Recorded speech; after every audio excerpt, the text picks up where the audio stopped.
new opportunities. Now, one of the things that we really need to do all the time, but especially when we have trials and tribulations, is to be careful about what we think and what we say. And if you don't think that you need to pray in these areas, then you really need to hear this message. Don't think or say that you are in a trap that you can never be free from. Believe and declare the blessings of God in your life before you see them come to pass. Faith is the title deed of the things we hope for, the things that we have not yet seen. Once you have a manifestation of what you want, you don't need faith anymore. Faith is for the times of waiting. We wait.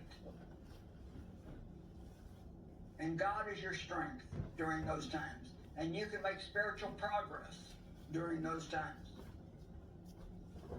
But when you feel like God is not working in your life, that's the best time to open your mouth and say, God is working in my life, and I'm going to see the results of what He's doing at any moment. Trust God every day and verbalize that you trust Him. Declare that every day you're getting closer and closer to a victory. Your victory is already a reality in the spirit realm. You're just waiting for it to manifest in the natural realm. And I believe that our words, when we agree with God, if there's a promise in the Word of God, and I declare that promise, I believe that verbalizing our faith in God can help pull things out of the spiritual realm into the natural realm. To either keep us from doing the right thing or to get us to do the wrong thing. How many of you agree that feeling is getting your way a lot? And feelings out of control can cause you to make a lot of wrong decisions. That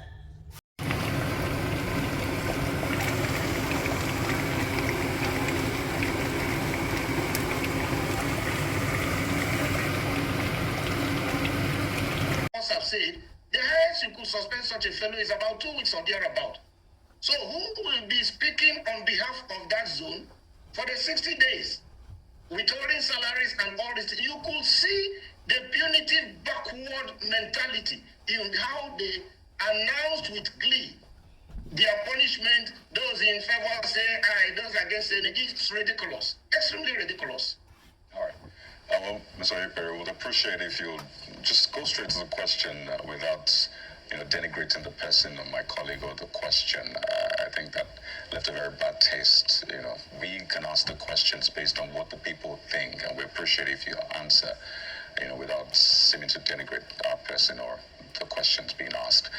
But I want us to move forward in the sense that I think both of you have agreed that there needs to be something done about the standing order, the rule book of the Senate, in that it doesn't provide that channel to allow people who have been aggrieved to really seek redress in that sense. So you have to be a part of that cult in that sense, which means that if you go against it, you might not get redress. You always have to align in that sense. And I want both of you to speak to it. So where do we move on from here?